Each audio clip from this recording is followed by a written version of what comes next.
He pretty cool. Okay, I can record it. Um, okay, so welcome to the Sunny Chung podcast. It's my pleasure to have Sua Truong in the podcast today. Sua is a Vietnamese refugee, rose to become a mortgage broker, a coach that he teaches in his community. Sua journeys from a hardship, success, from work ethic he learned from his father, and now he's dedicated mentoring other people, help hundreds mortgage broker across Canada excel. He impact globally, and he also a developer in Southeast Asia, and he's a digital nomad, in my opinion, a developer. Well, so welcome to Sunshine Podcast. Is there anything else you want to share with the audience? Hey, Sonny, it's great. It's great to see you. It's great to be here, and I love what you're doing. It's helping a lot of people who maybe are thinking of traveling or thinking of doing something different in their life, or maybe consider changing and have something more meaningful to do. I think that's great. As far as for me sharing my story, we're all from humble beginnings. Honestly, I mean, if you don't live where you were born, you're an immigrant. I think a majority of us out there are mostly immigrants, and we're striving to do the best that we can with what we have, right? Right. So I'm not sure if I can share as much as I can to you guys to help you guys, but I'll do my best and to inspire everybody. You know what? It's for me. It's teaching was not what I had in mind. I mean, nobody grows up and say, I want to be a mortgage broker when I grow up, right? Or a realtor when I grow up. They don't think about that. But it just, life happens, and it's a calling, meaning that if something happened in your life, and an event that could propel you different direction. I mean, for me, for example, getting into financing was because I see that my parents were taken advantage of, from lack of information, of education, etc., right? In their original investment. And when we sold the property, the penalty and whatever the cost was incurred, we basically, our family walked away with nothing. They were just, after a couple of years of paying off something that we expect to have something, end up being nothing. So I said, this can't be right. Right? So I educated. I went to this career because I chose to if it's to be, it's up to me, kind of thing, right? It's like, if my parent doesn't know it, we need to know it, all right? We need to be educated, right? So when your journey, I'm sorry about that. I mean, can you share with us like your background? How beside your parents' story, how do you decide from where you are in the past and you become a mortgage broker, and then you travel the world? I mean, that's from a humble beginning. That's great, but how did you start it? Like, what made you to lead you to the path that you live on today? My original goal actually was to be a computer programmer, and those games the kids play at the end, it says made by. So I want to be like made by Sua, right? But it was a defining moment where I was working on a difficult system that was doing some computer work for a client, and here I am in this place, in this boardroom. Everybody's gone for the day. On the weekend, it's a weekend, right? Nobody's working there. So I'm there to fix the computer system. And outside here, people playing, kids playing, people having fun. And here I'm mucking around inside the computer by myself, right? That kind of made me think, is this what I want to do for the rest of my life? Or do something more meaningful, right? You're here stuck by yourself, look around the room, there's nobody there except me, right? So I said, you know what? Maybe this is not my calling. I wanna do something to be more out there, chance to meet people, chance to have an opportunity to converse with somebody doing the work, and that's why I looked around and asked around, and eventually somebody introduced me to the banking world. And long story short, I spent 30 years in it now. Oh, wow. So now we've been talking a lot, and I appreciate you do what you do to try to help people out in the mortgage broker and try to protect other people. And can you share with me, when you started your mortgage broker and then you decide to left Canada and then travel the world and do different development, can you share that story? Like, how did that path lead to develop your body project? Uh, it seems like everything accidental, but I think everything in life happens for a reason. It's nothing accidental. No, if you really look back, no, nothing is accidental, really. Yeah. Uh, I love Canada. First of all, I had a nice brokerage, and I worked at it. I had a nice partner. I grew a team of 5 brokers within my team I mentored, and at that time, this was way before COVID, and I thought, it's come to the point where in my life where a life event happens, like the divorce happened, and I said, so I'm making $500,000, but I lost my family. I spent 6-7 days a week out there hustling, just like the entrepreneurs we are, right? We're trying out there to make the most money for our family, but end up being, is it an excuse? I spent all the time away from my family, or is it a reason why I help my family? I put food on the table. I'm the breadwinner, right? I got 2 children, so I was like, you're out there doing all this work for what?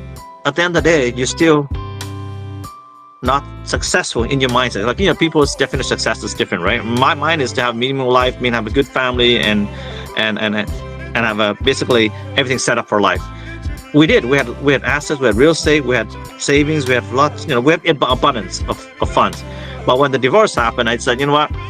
I love traveling. The reason why I remember, right? The reason why I worked hard, because I love to travel. I brought my families wherever I went every year.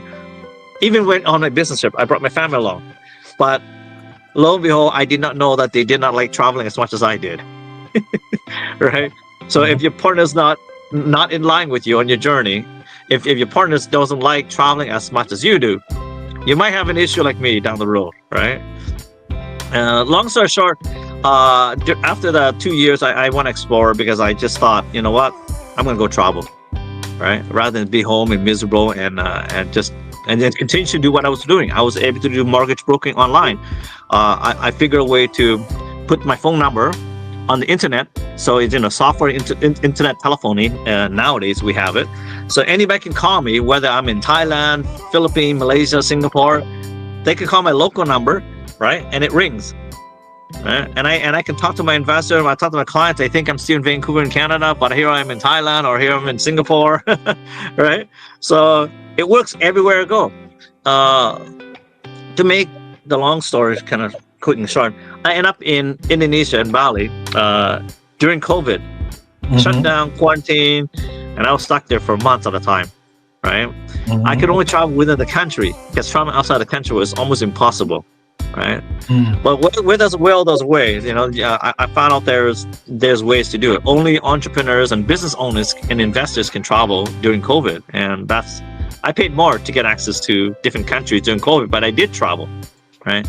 But Bali became a place where I really put my knowledge to work. Over the years, I helped mostly builder developers make their property, make their project, and become financing and become success, right? They make the multi-million dollars. So when I came across in Bali, it was not intentional to build a project there. It was just during COVID, and being a foreigner in a village area, everybody seems to know there's a foreigner live there. There's a foreigner in that area. If you need help, if you need money, because the government was not handing out money to Indonesian folks, right? Especially Balinese, they came knocking on our village all the time, in our villa, asking for help, right? And the owner of the villa has come to be a very, very good friend of mine, and I trust him. And he came to me one day and he said, "So we really need to find a way to help this person, because the father needs surgery during COVID, right? And that's a lot of money, lots of money." And I said, they pulled my heartstrings. So I said, okay, well, my father passed away because of cancer at 52, right? And at that time, I was probably 51, right? And 50 years old at that time. And I said, well, you know what? I know what that's like. So I got some money, and to help them out, I said, how do I get my money back? So I said, to give me collateral, give you a piece of land. You take it over. And eventually, if they have the money, the capacity to prepay back, they give, I give them the land back. But they had so much trouble, they had so much debt already, and by the time we went to the bank, they owed a lot more money than they thought they had, right? Oh, wow. So it ended up me having to acquire all of the property. It was massive. It's what you see today on, if you go suzy.villas, right? Yeah. The website suzy.villas, and same with Instagram. You see a lot of videos. It's pretty big. I look at the land and said, there's no way I'm going to be able to do this on my own. So I reach out to my network and I say, hey, we have an opportunity to take over this land and maybe develop something out of it. Maybe it's just some small villas to do something. But with my investor got together and they said, Sua, let's do something bigger. Right? So I got the money, and here we are at the end of the day, we built a resort instead of just a dinky little villa. I love your resort. Looked very very cool. I one day I would definitely come there to visit you, and I told you I would, and keep my word for it. It's a podcast now that I will come over there and take a look. You should. We'll be hosting the Freedom Summit. It's a Filipino base. I get digital nomad kind of a yearly retreat kind of thing, right? Mm-hmm. And that's happening there. And then in May, I believe we'll be doing another group. So there's a lot of opportunity to come outside of America, to go to these places where you're absolutely away from distraction. So if you want to have a retreat or a place to learn, the best place is go outside of your comfort zone, and because everything else is I'll give you an idea. If I were to train something here, do a training, and it's in local area, you're distracted by your family, by friends, by anybody can communicate you by phone, by quick call, a text, right? But if you're like far away, your friends and family trying to reach you to do something, you can't. There's no way for you to get back home to do right away, right? So that distraction is dramatically reduced. So that way now you're receptive to learning. You have no distractions from families and friends, right? No comfort, no excuses, no local habits that you can go to, like, oh, afterwards I go for a drink, oh, after I go to casino. There's none of that here, kind of thing, right? This more in tune with what you have. There are a few questions I want to ask. When you talk about your dad, your father passed away when he had cancer. Can you take me back in that journey? What life lesson did you learn from your father's journey, especially when you see his hard work and he passed away, and before achieving his ultimate goal? How did that shape your life moving forward? Well, my father gave me a lot. I mean, he showed me what really hard work is. I mean, most of us define hard work is nothing what you see. My father's hard work is this. It's snowing outside. So it's cold. He's got the hood of the car, of the semi-trailer, it's a big semi-trailer truck. He fixes, right? He was a mechanic at the time.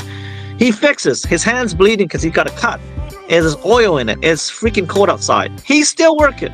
I went out to help for a few minutes. I ran back in because it's too freaking cold. Mind blowing. That's hard work, right? Yeah. And what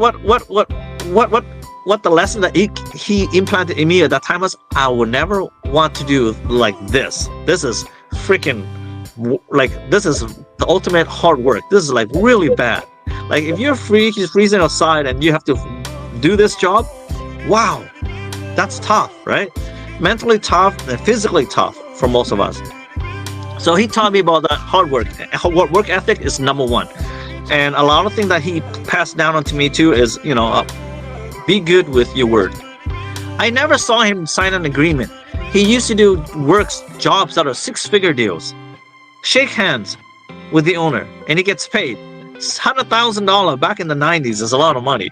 And I see him do that all the time. I don't see him sign an agreement with any of the business owners that we dealt with business with, right? He just did handshake and away you go. So I learned that, your word is very strong. Your word has to be your bond, right? But the one takeaway that I saw is that, even though he made six figures, even though he did so much money, and even though people loved him and sent a lot of business, he never advertised, by the way. It's all word of mouth, right? So my life has been similar too. It's all word of mouth, right? You and I, we connected because word of mouth, right? And a lot of my students, I've trained over 220 of them, word of mouth. So that works, right? Your word and your reputation will exceed you. So be careful, right? Don't take the easy route. My father never did, and that's why people respected him. And as far as at the end of the life, when I saw him laying there, not being able to do what he did, but the final year, maybe this is the reason why I love traveling so much, is Sunny, is that in the final year, when he was always in pain all the time, he's always had to take medicine all the time with him, and he has to hold a bag with him, right? It's way back in those days, they did have a lot of ways, medicine to alleviate pains like we have today.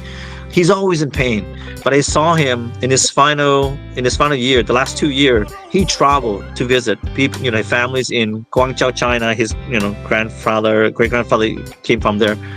He went to visit his relatives in US and as well as in Australia. And I saw him come back telling the story. When he told the story about his travel, he never had pain in his face. The pain in his face disappeared. Right? So I can see that travel meant a big deal to him. Right. Is that what make you like want to fulfill that lifestyle? Yeah. That you want? Yeah, I think so. But I've traveled now over 33 countries.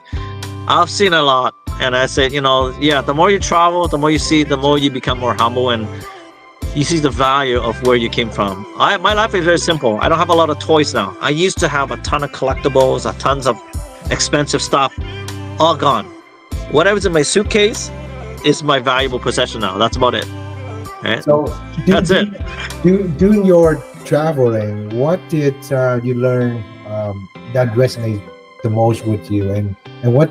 Give me like maybe 3 takeaway in your traveling and what you see from a different world and different regime, and how that applied to your life. When you travel, you get to see what life is like. Like not life is like 9 to 5 for us. What life is like. I see in Bali in Asia, they don't work long hours. They work they get up really early. So spirituality is a big deal for them, more than work. It's crazy. Like they have more days off, spiritual holidays, than there is work days in Bali, for example, because they have Hindu religion and Muslim religion there all combined. But then you travel other ways too. You go to Singapore, it's different. You go to Malaysia, it's different. You go to Philippines, it's different. All over South America, Jamaica. For example, I went to Jamaica when I was much early in my travel career, right? Traveling life. You see the poor parts of town. You see the 5-star resort part of town. It's like, wow, it's worse than day and night.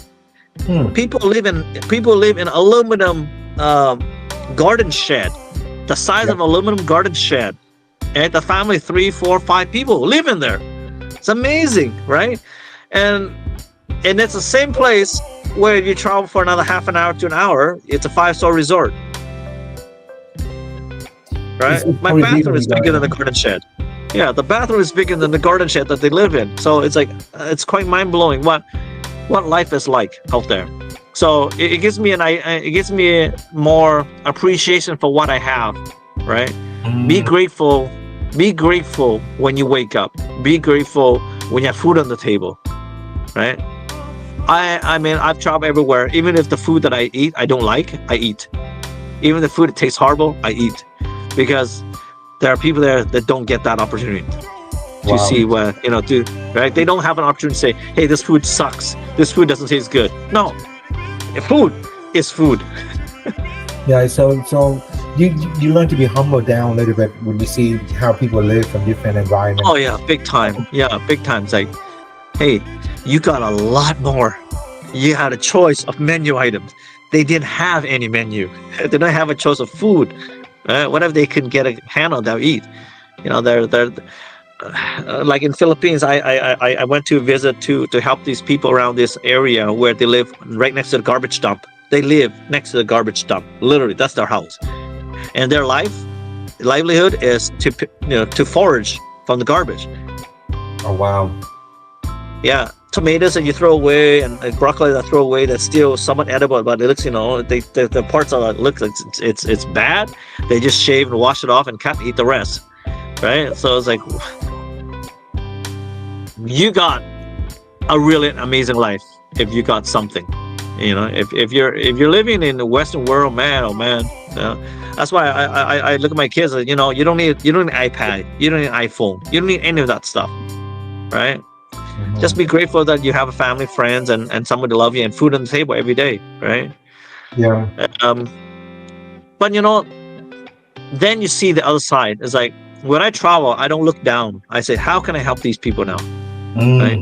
That's how I started my life in my career. It's like I would have left mortgage broking years ago if I didn't started teaching, because I didn't find it meaningful anymore. I like making millionaires billionaires kind of things. Like, what's so what's so amazing about that, right? Making rich people richer. I like it. I love helping good smelling rich people smell better and richer. That's not a problem, right? I've got out of my head that there's no such thing as, and I was telling my student, there's no such thing as stinking rich people, Sonny.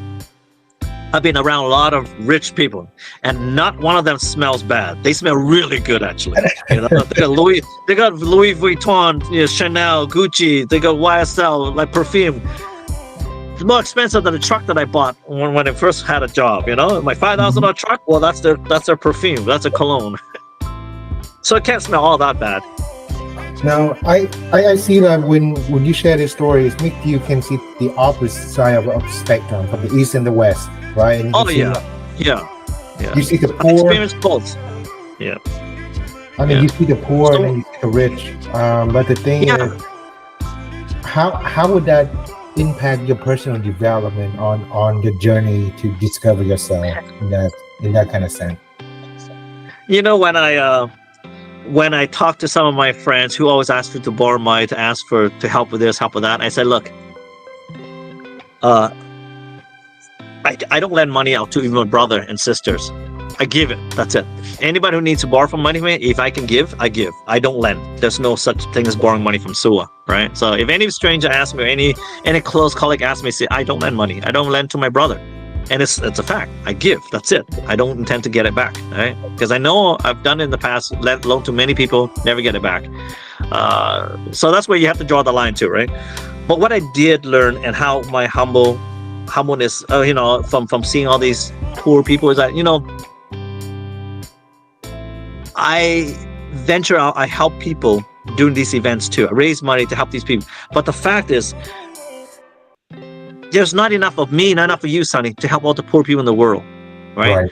The only thing we can do is, look, the best thing yet you can do, Sonny, or the best thing whoever's listening is that if you really want to help the poor, help the people who have money, get the money from them.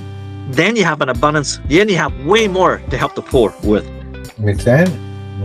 If you're trying to help the poor, there's only a limited amount of time and resources before you run out, right? But however, there's a lot of rich people who always have rich people, always have more money, always have opportunity. They know how to build success. They know how to build resources. They know how to build businesses to generate income, revenue, right? So I learned a lot of that from them. It's like, if I help them, and this is the reason why I train a lot of mortgage brokers. And look, help the rich people get richer. Make a chunk of money from them, then use that money to help the poor. Way more. If you're trying to struggle with the poor, to teach the poor how to grow and how to leverage, yeah, you can, but it'll take a lot more time and effort, right? The shortcut is do the Robin Hood. Take from the rich, give to the poor, all right? How do you do that? Help the rich get richer. Sure. It doesn't make sense. That's not common sense, but it works. And that's why I built these nice luxury resorts. And the next project is a luxury glamping resort in Vietnam, right? Is that the wealthy people will be attracted to this. They will come. They will spend money. The employees that I employ are paid way more than the other villas in Bali, for example. I pay a premium. They get paid about a third more than the other villas. Do I make as much profit? No, but it's not. Profit isn't just the biggest goal, right? For me, it's like, be kind, be fair to everybody, right? And I exactly ask that same thing back from my employees. I tell them, there's no such thing as not my job, right? I instill in them that it's a teamwork. If you're not working, go help the other people. Go help the other team members. Maybe the other person, housekeeping, needs help, right? There's a lot of work. If you're not cooking, go help the barista make coffee. There's a lot of people looking for coffee instead of having a meal. Go help them. And yes, it's not you don't have you need to know how to make coffee. Just help. The barista can make the coffee. You can help the serve. You can help the preparation. Right. So I instilled in a lot of these people stepping stones, and I encourage them to grow. I said, hey, if you want to be a manager of the villa, the resort one day, learn. Talk to my manager. She will train you. Right. And we inspire them to learn, to educate themselves, to get better. Yeah. There's part of me that always to try to help the poor. But the biggest goal is like, you know what? Make this place ideal to attract the wealthy people. And maybe it's in a sense, you know, they say if you surround yourself with people that you perceive are better than you or are further ahead in life than you can learn a lot from that. And maybe in an odd way, by having them working at my resort and villa, they get to see that, they get to learn, they get to strive. You know what I mean? So in a way, indirectly, they're surrounded by where they want to be, where they want to grow, right? Rather than staying where they're at, being poor, right? I like your strategy. Is instead giving the money to the poor, I actually create a way to help them grow by helping the rich. Yep. Give them job, give them secure job, let people grow. More people, and encourage them to grow, right? So give them opportunity to grow. Like you sharing the knowledge instead of feeding them. You know, this is the saying, you cannot force anyone to do anything they don't want to. But That's you right. can teach somebody thing, they will not remember you. But if you can teach them how to be a better person or how to do with their own hand and how they live their life, they can support themselves for the rest of their life. Yeah, exactly. And I look at it as because, like for example, the housekeeping. You know, all they can do is clean the house and clean the villa and clean the bedroom, and set the bed. That's a dead end job, right? And honestly, as an employee, I don't feel good about that person staying there at that job for 20, 30 years. It doesn't resonate with me. That's why I encourage them. I say, look, if you're finished and you don't have anything to do, go help to cook. Learn how to cook. Learn how to do the front desk. Like housekeeping, front desk. That's a level up, right? It's more technical, and it's more of using your brain rather than just your hands and your hard back and right. I encourage them to learn, and perhaps one day they will learn, and they will be in that, you know, say front desk staff leaves, now I have somebody else who has a skill set too. So in a way, I'm kind of protecting my business too. Like it's a win-win for everybody, right? Yeah. I have staff that are multi-talented, meaning that, hey, if the person's sick one day, this person can jump in and take over that role temporary, right? I think what you're saying is what my takeaway is resonate with me is you, for your investor, for actually you have a business plan, right? You have a business plan, you're working on it, but at the same time you help people to actually do the job and train them to have that kind of skill set. When someone leaves, you have that person to move up to the ladder. So I mean, it's a good trade, it's a good win. It's actually benefit people so they can grow if they want to grow. I think that's a good way to kind of like giving back in the sense that still protect your interests. Is that beyond? It's funny. One of my biggest win is a massage therapist I attracted. He was working at a five-star resort. You know, I'm brand new. I got nothing, right? But I learned about him, and he came to my villa on request outside of his work hour to give me massages over the past few years, and I loved it. I love his skills, and I get to befriend him. And then I realized that he doesn't really enjoy massage as much. He does it just to make money, right? But what he loves was gardening, and I like gardening. You see my garden, right? It's like I have green thumbs from my mom, right? I have everywhere I go, my balcony is full. There's a forest on my balcony. That really relaxing, like the gardening. It is. So what I learned, Sunny, is that what matters to a person's like what's important to them. Most time it's not money, but it's a must, it's a mandatory, it's a requirement. But what they really want is what they really love to do. For this guy was gardening, and I told him, I said, look, I'm building a resort, and I love your skill set as a massage therapist, but I also don't have a gardener. So if you come to work with us, you can spend half your time taking care of our garden, and the other time when my other massage therapist needs help, you need to jump in and help the massage. He goes, I like that, I love that. That's right? amazing. Yeah. He left a high-paying job position, much more stressful, but it was, to him is like, no, I don't want to do this forever. I don't want to do massage forever. But he loves the garden. He keeps Susie Villas lush and green. It's beautiful there, right? That's the man. He works all day long in the garden. Only when he's required to go do massage is when my other therapist is full. Like, she's got her hands full, she's got clients coming. That's when he'll jump in. And he enjoys it. So he enjoys doing massage now because he's able to do what he really likes, is gardening. Yeah. Is that crazy? It is. It's the human side of what you like, because it's beyond how much you make. It's not about the money. It's about what you want to do that fulfill your life and your inner self calling, right? But I told him, and that's part of what got him to come to our place. I told him that when our business grows, the income will grow, and I'll get your income back to what you were getting anyway soon. And I think we're getting close to that point because the villa is amazing. It's just the numbers are amazing. I don't know. I'm grateful, and I believe that some higher being, somebody out there really wants myself, my investment, and or my dream, and what we're doing to the community is maybe that's the greater power sees that there's something good in this rather than just pure profit, and it's making it happen. I gotta say it, Sonny, man. The numbers that we started way before COVID, when this resort was built during COVID. So you understand, right? So when I proposed to my investor back in those days, I was using statistics during COVID, which is really bad, right? Mm-hmm. And today we're hitting 160% above the best case scenario. Oh, wow. 160% above the best case, not the base case that the investors bought. Well, congratulations for the number you're producing. That you give a great return for your investor. So can you walk me through the process when you try to pitch to the Bali investment, right?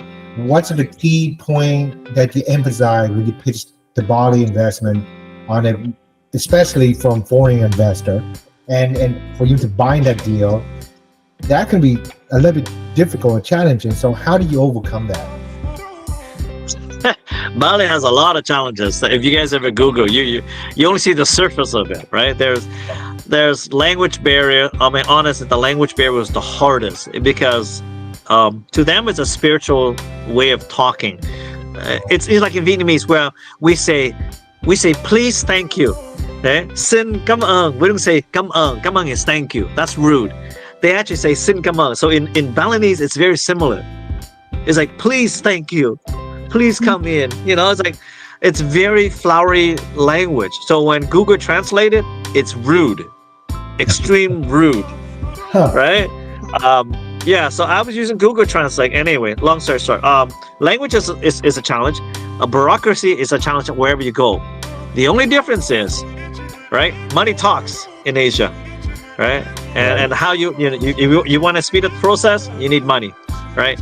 And because of anti-corruption things going on anywhere around Asia, it's hard to just give them money because they can get thrown in jail, right? So you have to figure a way how to give them what they want without giving them money. So that's another trade secret I won't give out. But to understand, and that's why my investor benefits from my knowledge and my know-how, right? How to get things done. The other thing is, there's always, you can do research. And the first thing that I did was I did a lot of research and a lot of database online available.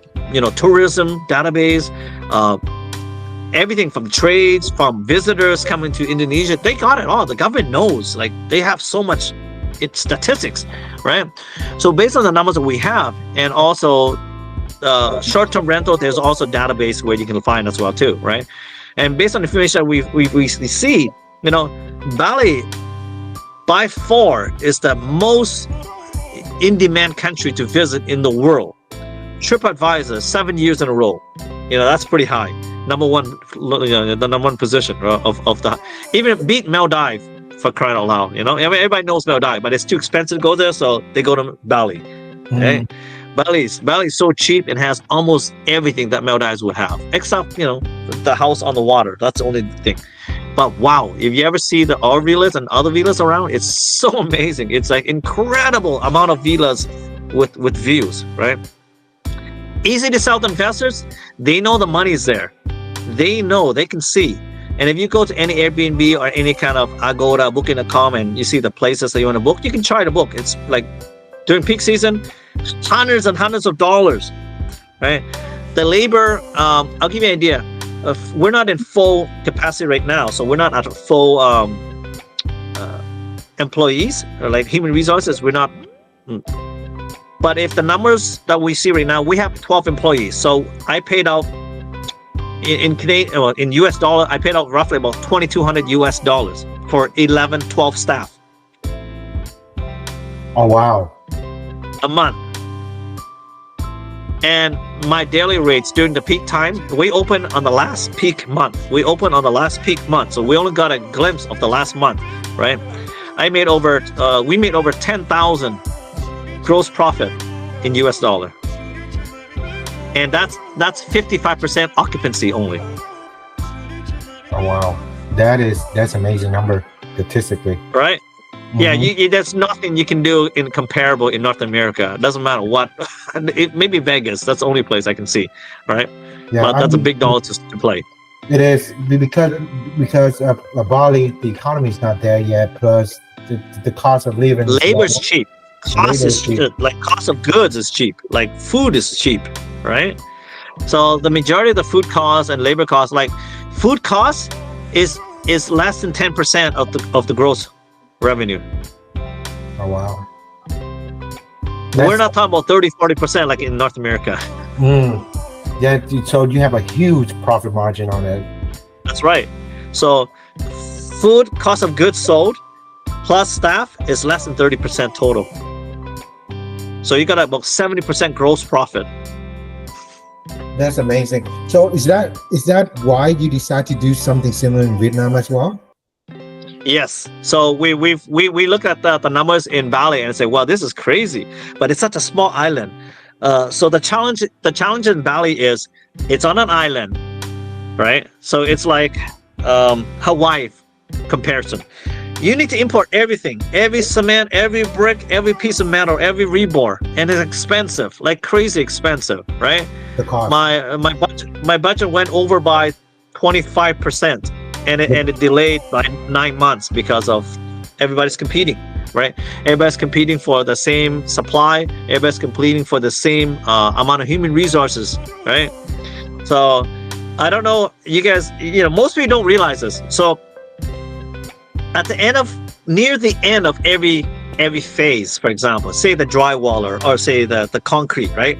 So the people mixing the concrete, pouring concrete, when it gets near to the end that they see it's almost finished, they starting having excuses. They leave for weeks early, a week or two early.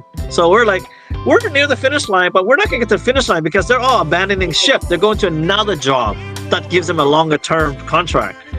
We only got 1 week left. So if they have somebody else say, hey, we'll give you 12 months or 9 months work, they're gonna leave my job site to go work there. Really? So yeah. So that's the problem. They would not finish the job completely. Do they come back and? Of course, they're gonna come back and finish it, right? They come back, but only a fraction of them. So in the last week, for example, say in the last week of work, they should only need about 10 hours worth of work. It will probably take 60 hours to get it done. Is that a culture thing or just it's a culture thing? They see that your job is coming to the end, so that means they can get laid off because the other guy's going to come and work. The framer is going to come, and they're out of that job. They don't know how to do framing, right? For example, right. So anybody else, they're always constantly looking for jobs at the end of the contract, right? Okay, so they try to go find another job, so they have fulfilled. That's right. Yeah, Okay. and if you, Sonny, offer them, say, yeah, but I need you now. If you come to work now, I'll give you 12 months contract. If you come next week, I get somebody else. Sonny's gonna go now, Okay. So the culture is right? different. The way they work is different. They always hunt down the job because Yeah, it's, of course, still a third world country. yeah. But But when they're working there, mm, they will never complain. Never. I would never heard one complaint from any of the workers. I was the one complaining more about them, about their safety. It's like the guy's not wearing hard hat, the guy's not wearing boots, he's walking around barefoot. I say, well, like I bought boots for you guys, I bought work boots for you guys. Use it. It gets too slow. You want me to work slower or faster? I was like, you guys gotta be safe. I want you to be safe. I don't want to get injured in the hospital all the time. No injury except for one kid, the new kid, way at the end, right? But not one injury for the whole entire 3 years until close to the end, which was like he just slipped. That's about it, right? so, but I mean, It's amazing. but you can see the difference between the West and the East when Yeah. with the working and how it is, because you pretty much grew up in the West civilization, and then you go to the East Yeah. side and you see totally different spectrum of it. Yep. And It's very different. It's very, very different. They will work flat out. They work flat out. They won't look like union workers. they won't. Okay, they work hard. All right. They work hard. They sweat like a soaking sweat. I see them. It's like, wow. Like, take a break. Take a break. Right? Well, I mean, you don't think that because of the way they're a hard worker because they're always seeking for a job. How Yep. would you able Take it seriously. to take it seriously? Yeah. Huh. Okay. They take it very seriously. But when they're working, they're taking it very seriously.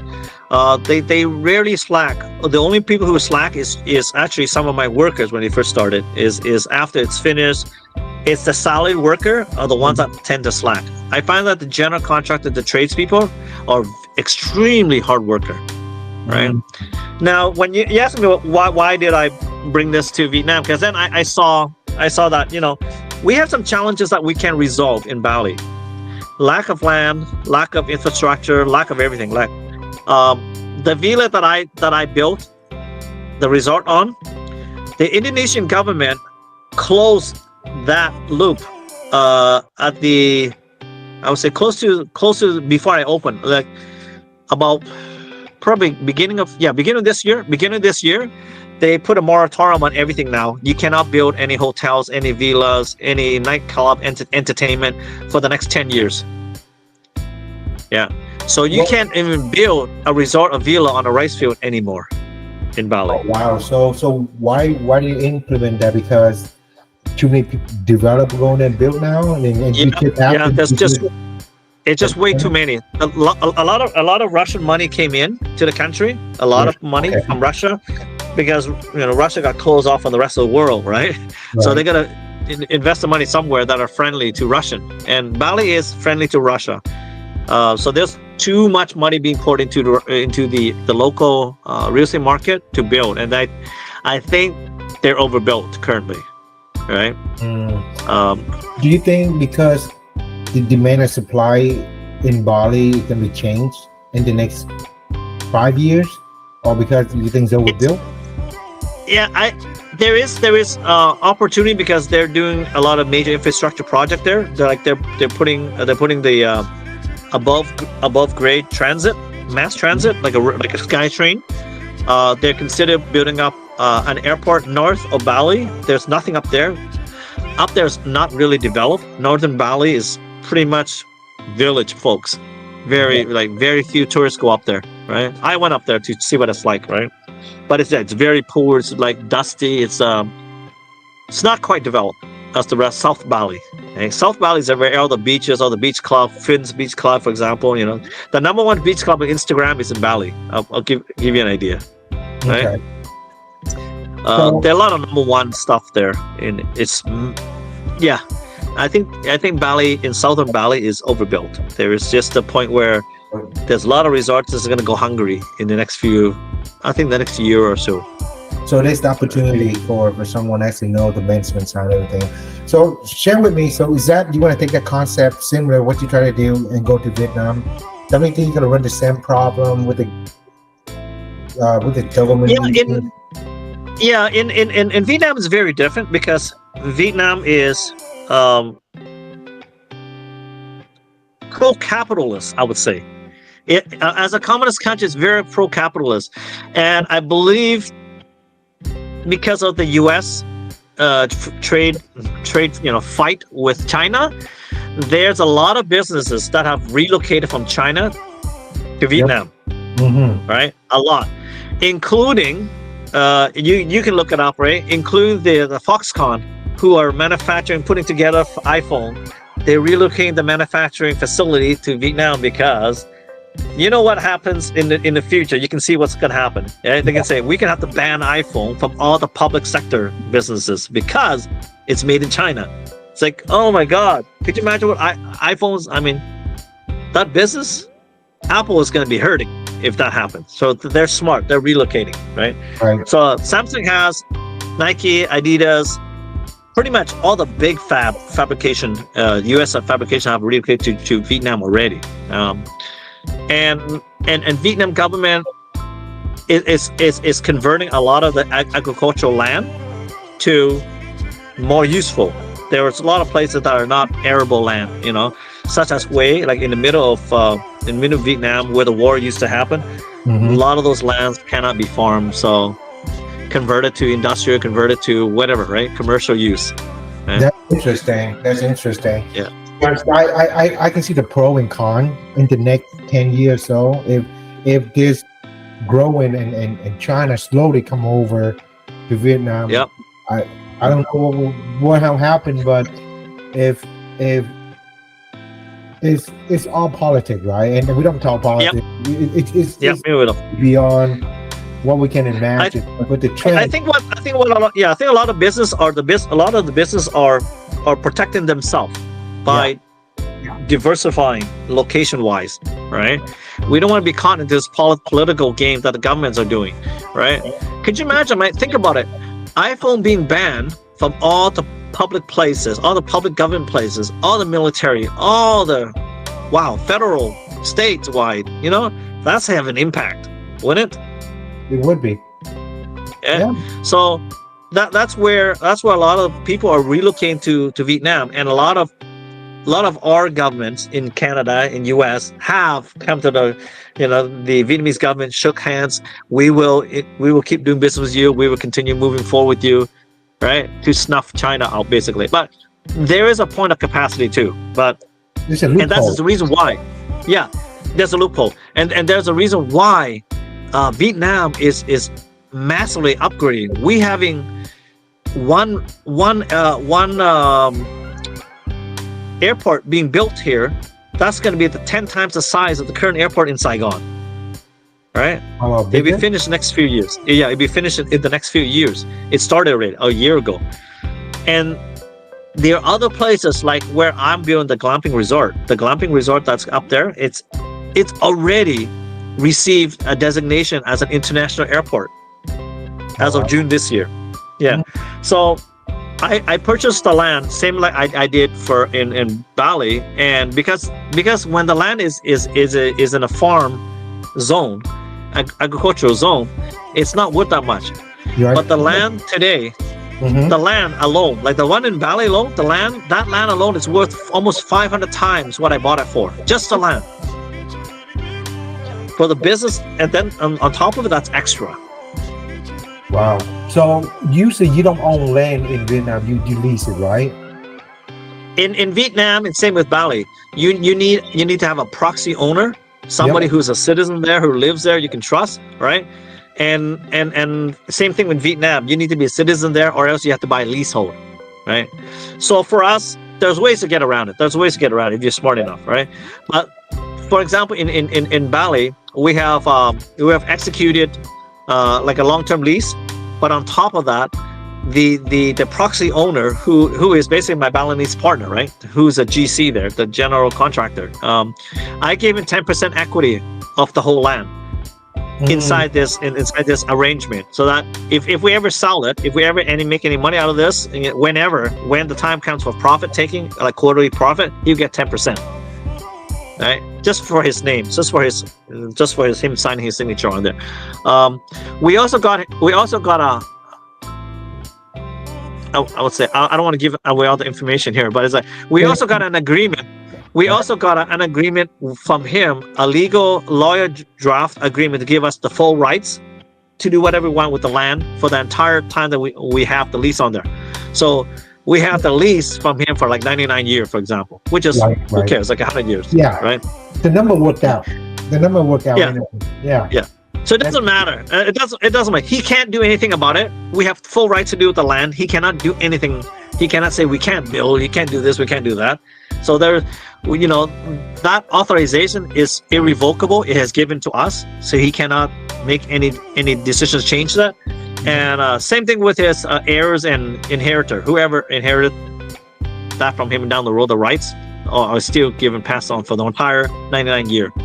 So we do the same thing to protect our investor, right, in Vietnam. So having the exclusive rights, exclusive ability to use it, irrevocable use of the land, the rights of the authorization on it, it doesn't matter, right? Well, we know within a few years we got our money back and then some already. Right. I mean the return is great if you do it right. So I guess that's how you secure the investor confidence to invest in Vietnam or Bali project. Yeah. So do you face any challenges at all when you do the pitch, when you do a resort? I mean, you probably do. Nothing is easy. Yeah. Nothing is easy. Nothing comes easy. Nothing worthwhile comes easy. That's why you put it. Is there challenges? Yeah, there is. I mean, trust is a big issue, right? It's like you and I, we trust each other. Like if I say, hey, Sonny, let's do this business, you get 50 grand, you do it in a heartbeat because you know me and I trust you and you trust me. Same thing with them, right? It's like not just amount of trust. It's like, do I know Sue has capacity? Sue has a skill set. Does Sue has a tenacity to get this done, get to the finish line? Yep, that's more important, right? Yeah, that's more important than anything else. When people in the West and they want to invest in something in the East, they want to make sure who can build the confidence and also build that trust. Trust is very important. When you break that trust, then instantly gone. Yeah. And that's the thing. Is reputation is everything, right? Reputation is everything, and it's. I did the best I can to build it over the past 30 years, and I see the results of it. Right? It's like you don't get this at the beginning, right? You don't get this when you're like doing this, building rep building. You get this at the end, right? Same thing that people teach us. Same thing our coaches and mentors teach us. But the problem is a lot of us entrepreneurs is we have the shiny object syndrome. We do. I'm in my 50s now. I'm in my 50s now, so I've seen a lot of shiny objects in my past already, and I know those don't work. That's why I've been more resilient and more tenacious, right, with what I do. But now, why I do what I do is more important than what or how. What? Okay. Why you do what you do? So you find your why. Yeah. So it's like for the Bali project, it was like, why do we need to do this? Because I see that if I do this, I can bring the rich people here, get the rich people's money, and I can educate them, I can grow them. So you can help the community. Yeah. So you know what SUSI stands for? It's an acronym. So SUSI Villa, it stands for Sarasvati Ubud Spa Institute. So it's an institute. It's not a hotel resort retreat. Huh. Okay. Right. So our place was built from the bottom level up to help people, to educate them. So my Balinese contractor's spouse is a massage therapist instructor. She uses the facility to teach the locals how to become massage therapists and certifies them to the grade level of international requirement. So these people, when they graduate, the local people that learn how to massage, male and female, I've seen both, right? We've trained over 40 of them. I think over 80 now by now, right? That they finish it and then they go travel to like Russia, Moscow. they used to travel all the way to New York to work in Hyatt, Sheraton, and all this Hilton, massage therapists in those places. You guys don't know this, right? Right. But she's one of the very few trainers, right? So Sarasvati, Sarasvati is the goddess of wisdom and knowledge. She is that statue in front of our villa, right? The giant statue. So she is our protector and our inspiration for what we do. To help the locals educate and grow their income. When they leave to work in Dubai, many of them go work in Dubai currently, right? And because of can't go to USA and Canada that easy, but they go work in Dubai. They go work Dubai for like 10 months, 11 months. They come back. They make way more than locals, almost 10 times the amount of money. Does that change a family? Could it impact a family in a way? Yeah. Big time, yeah. I think what you do is it's kind of help rebuild the poor become a little bit better. That's how you give them back. And yes, I think it's a great teach them how to fish. Don't give them a fish. Teach them how to fish. Yeah, absolutely. Well said. Yeah, there's a great saying in that. Yep. So the same thing with Dalat. When I went to Dalat, I did a lot of research. Vietnam is sometimes number one, sometimes number two coffee export in the world. Right. So the land that we came across. Yeah, you drink it. You don't know it. You drink you drink Starbucks coffee. You probably drink our coffee, right? Yeah, you drink any McDonald's coffee. It doesn't matter. Any barista coffee, espresso. It comes from here, Robusta, right? And we are the highest quality of Robusta coffee in the world, right? Is that so? It's a matter of Brazil. More than Brazil, yes. Yeah. Huh. The climate is much better here. But they have the land mass, they have the production capacity, so they can exceed us in any given year if they have to. If they have a bad year, then we take over number one, right? Yeah. So it's just how it is. It's environment and the weather, right? The place where I look at the land was, it's actually and I want to call it Echo Coffee Oasis Retreat, because it's actually a coffee plantation where I bought the land, right? It's full mature coffee plants there. If you show you a video later, it's all mature coffee plants there already.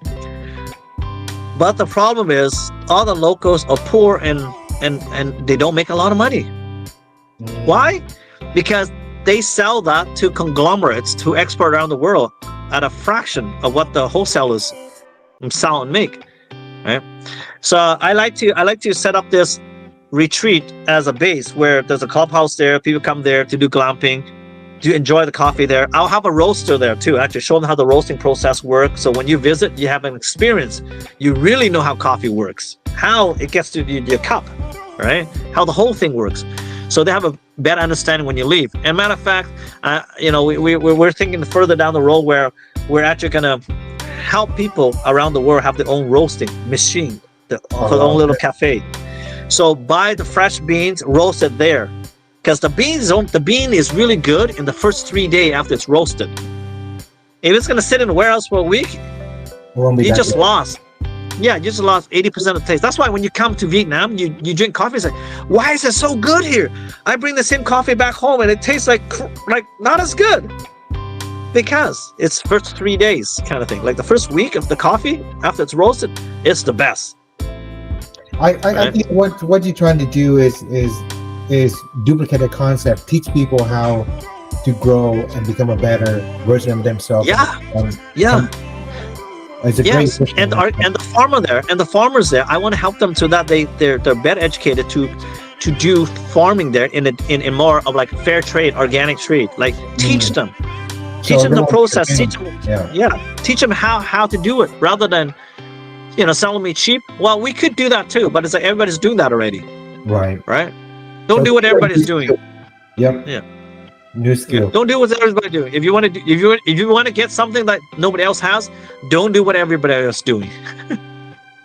Well, I now I see your vision is it just try to help the poor and give them a new skill set and help them become a better way of living instead of just stay where they at. It's give them a new way of looking at different things. Yeah.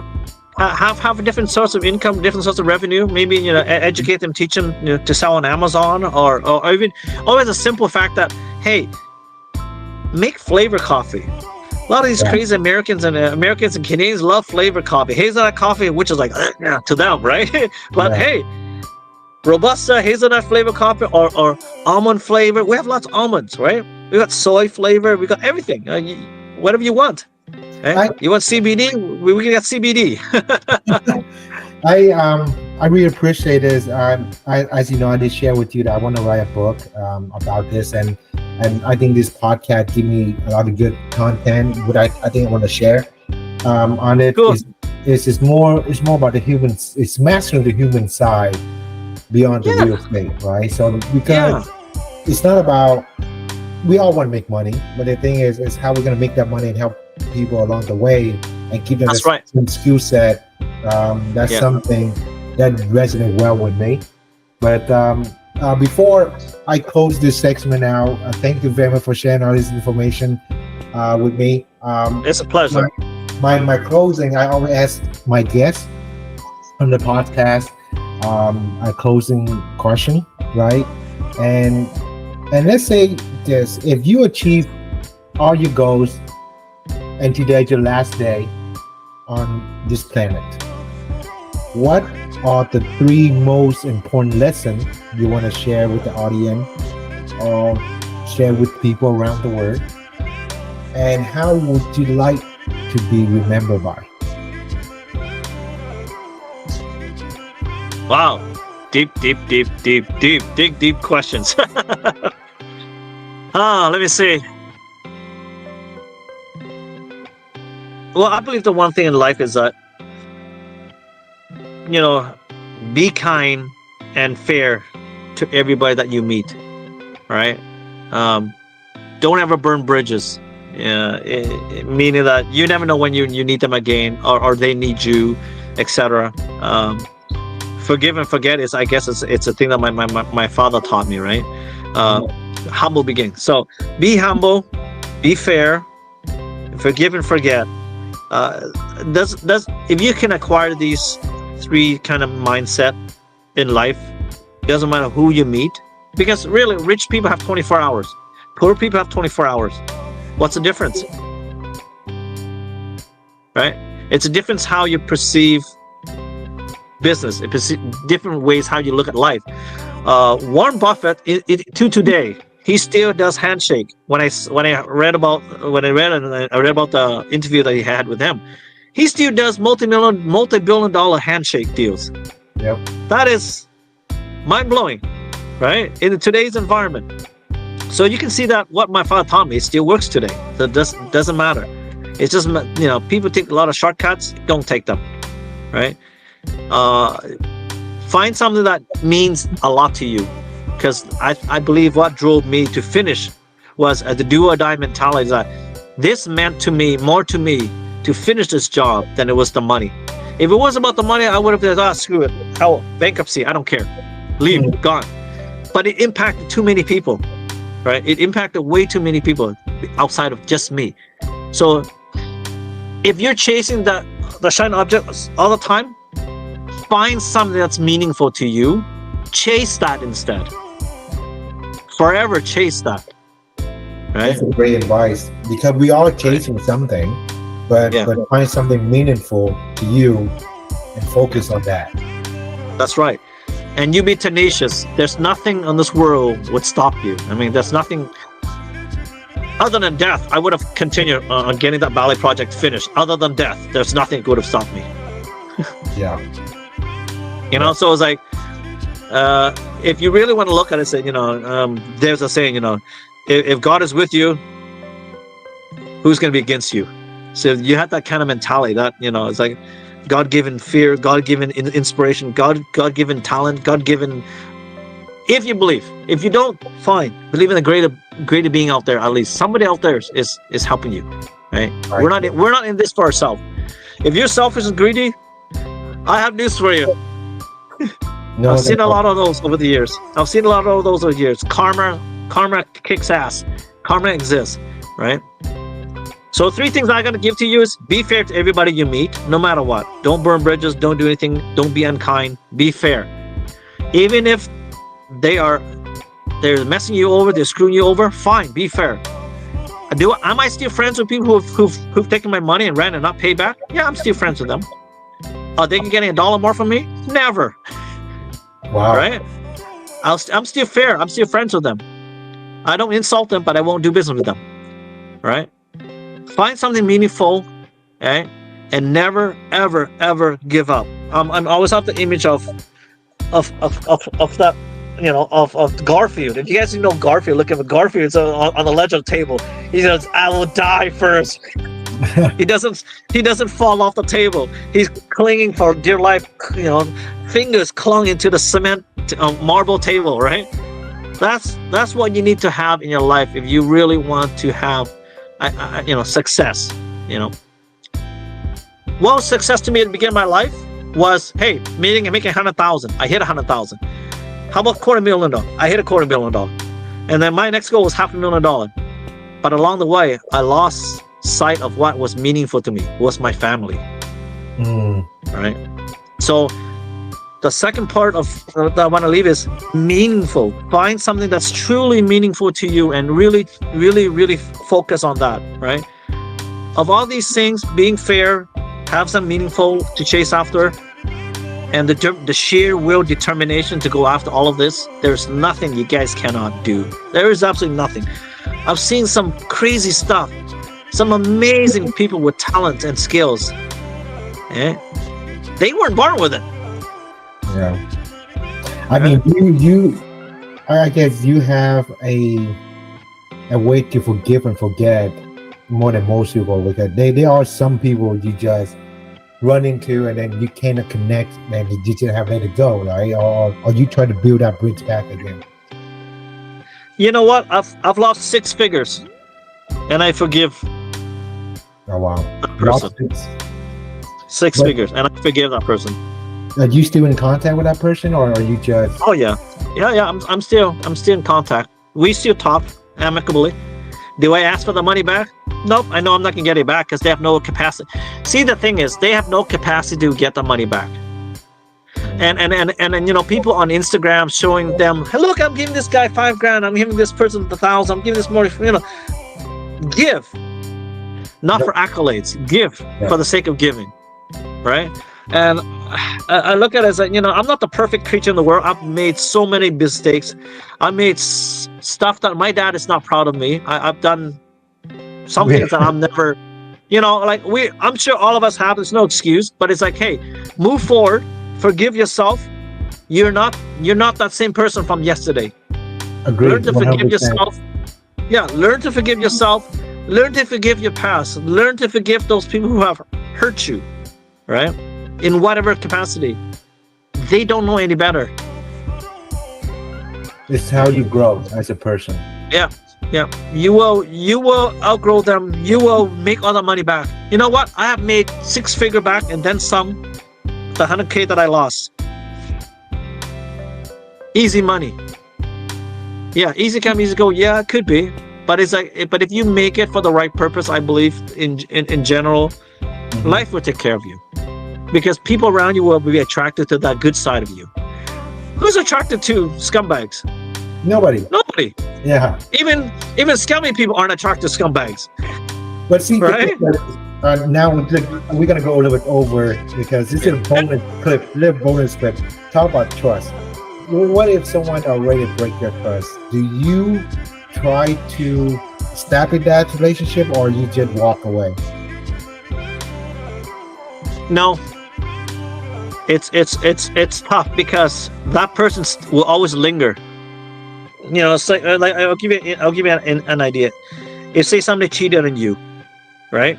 Both of you will still have the memory forever, no matter what. Even if you say I buried the hatchet, yeah, you buried the hatchet, but you left the handle sticking out. Right. Yeah, so, there's a song, right? I mean, that way trust is very important in any relationship, business relationship. Yep. I mean, if someone, let's say you lost a 6-figure, right?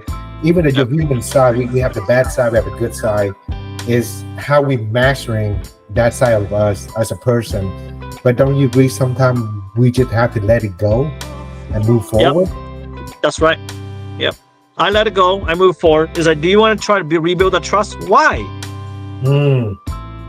It's hard. Yeah, you can rebuild 99, 98%, 99% of that trust back, but it will never be 100. Would you agree? Not be the same. Exactly. So it's either 100% or none. It's like I learned from my failure in my past relationship is like I was giving 50 and I was expecting 50. Yeah, everybody tells you, so no, you have to give 100 and get 100, right? And not give 100 and don't expect anything. Same as giving in kindness, right? I give, I walk away. I don't film, I don't video. I don't do that. So it's so funny how you brought it up, because sometimes people are so they come out like you say, you give 50%, you're gonna receive 50%, right? Because you can't do that, because it's not fulfilled. You always have that kind of mindset. I don't want to get hurt. We don't want to get hurt. But the thing is, if you don't put yourself out there, then how do you know? Then you can actually figure out their true self or their true identity, and you can actually learn to live with it, or you cannot live without it, right? Live with it or live without it. And if that's good for your life or not. Yeah. It's like somebody says, I want a 6-figure house, but I'm going to go drinking every Friday night. Yeah. That don't work out well. That doesn't work out well. People, I want a new honest relationship with somebody who's faithful to me, and I'll give her 50%. And you put in the content. I think anybody want that relationship at all. Exactly. Who's gonna want that? Who's gonna want a relationship with you if that's your mentality? Yep. I mean, there are people do have that mentality. Maybe they haven't grown to that. I think they've been hurt, they've been burned in the past, right? And it just sometimes you do have to learn to trust again. Meaning not your past relationship, like you say, you gotta let the past go. But moving forward, you gotta learn from it and say, hey, let me take a shot at it and actually live a fulfillment life and give my all instead of 50%. You're correct.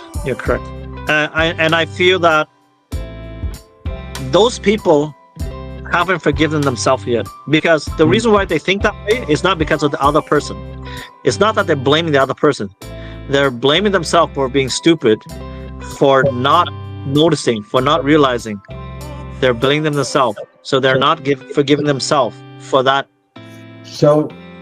incident. So you saying that they haven't forgiven them, so that's why they have a kind of invisible wall to protect them. So they want to trust, but they're afraid to take that leap of faith. To be broken again.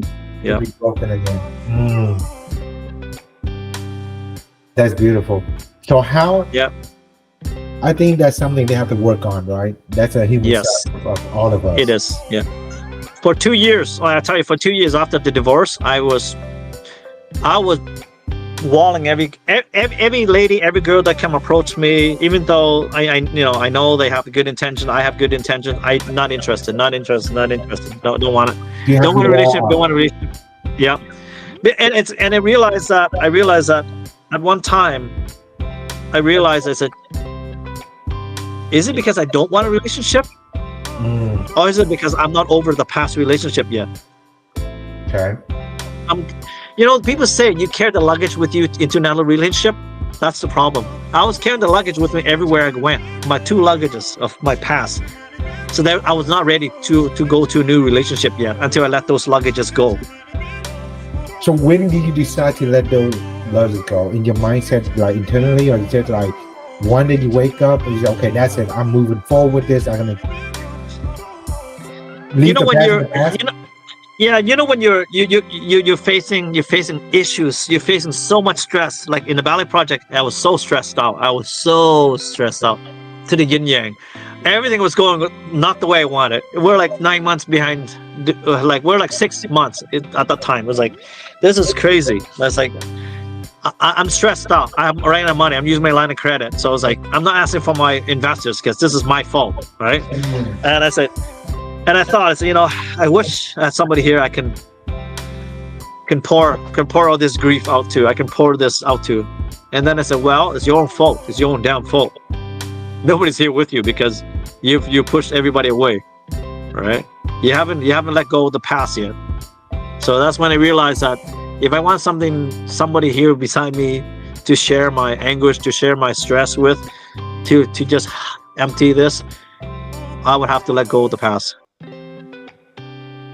Right? And it's hard. It's not easy. It's not hard. Not easy. It's because it will always come back to haunt you. It's always like we ask, when you hit something off the table and then you ask, why did I do that? Stop asking, why did I do that? Because you get more of that. Yeah. So you hit something off the table. Yeah, you hit something off the table and say, oh, wow, okay, next time, we're not going to put that cup there, put it over there. Don't ask the other question. What should I do better next time? That's what you should do. Right? I think that is, you have to work on yourself to let go. Like there's a saying, forgive but never forget. I think the wrong mindset. Yes. Yep. Forget it. And like they'll never come back to you again. They're not haunt you again. They won't repeat that again because you won't let it happen. You learn from it, right? Yeah. But you shouldn't plant that seed in your head in the first place. Yes. Right? Yeah. Just forgive and forget. Like people don't forget. It's the problem is they carry the luggage around for the rest of their life, and you have no capacity for other things. Did you used to have that kind of mindset and you changed over time? I used to carry grudges, yes. My early years, right? When I lost a little bit of money here, lost a little bit of money there, people backstab you, people don't pay you back, they say they will, blah, blah, blah, long story. Another sob story after another sob story, and it's bullshit, but you don't call it, and you don't call it quits, right? That's the problem. Most of us don't call it quits because we trust these people. They're good in our life. They were good in your life until then. Right. They were the perfect syndicate match, and you get the energy, like chemistry. The next thing is something just triggered, and then that trust become turmoil. Yeah, and I also feel that it's also not fair to that other person. And why is that? Why it's not fair to the other person? Because if you still carry on this forever with them, they don't get a second chance to start over. And if you don't call it quits, you don't call it quits on the relationship with them. You don't teach them a lesson. They need to learn a lesson. So you're being unkind by giving them the easy way out. You're being unkind by not allow them to learn the lesson that they need to learn. That's how I felt. And I said, you know what? I'm still amicable, but you're not getting a penny from me again. You need help with advice? I'll still give you help advice because you need it. If you're asking for it, I'll give it. Right? Treat people with kindness. Yeah. I believe everybody deserves a second chance, yes, but with somebody else. What was saying? We're not with Sue for now. Yeah. No, with somebody else. We all have that way of thinking, and we're gonna encounter different people, different person in our life, and it's a good match, and something might happen, but it's a lesson, right? People come to your life, it's a lesson or it's a blessing. So how are we gonna apply that to our life? And if we go the same path, that's good, but not everybody the same, of course not. Yeah. I mean, right? So you and I say you broke the trust. You took 50 grand and you never returned the money, and you can't because you're broke. You whatever, right? Everything went to the shit, right? Yeah. Excuse my language. I hope you can say that. That's but okay. I mean, if it's okay. It's okay. Sonny, pay me back whenever. You never. You know you can never. I know you can never. Moment in time, right? But if I said, Sonny, no more, Sonny, go do your thing. I'll still be around if you need my support, but no, we're not partner. We're gonna do business anymore. All means it cuts deep. It does cut deep. That cuts deep to prepare. It's okay. Pay me back whenever, 20, 30, 40, 50 years later. You don't learn that lesson. don't have that impact. I ruined it. What? You know what I mean? So we're being unkind by being easy on the people that needs to learn that lesson. By being. That's true. Well, people, what I see that more people they do keep their word. Their word is their bond. You know, but at the same time, you say if they have their own struggle financially, whatever it is, if they keep their word, they will pay you back. That's a different story. Well, history has shown the rare occurrence. Yeah, I still believe in goodness in people, in some sense, right? But if they prove me right and a couple of times, then I don't think that's that bridge I want to build. You know, is that way I learned to draw a boundary in anything else. That's historically that's never held up. So all I gotta say is that cut your loss, cut your loss. Cut your loss and move on. Yeah. Perfect. Well, so thank you very much. I think that concludes our podcast. It's been a pleasure.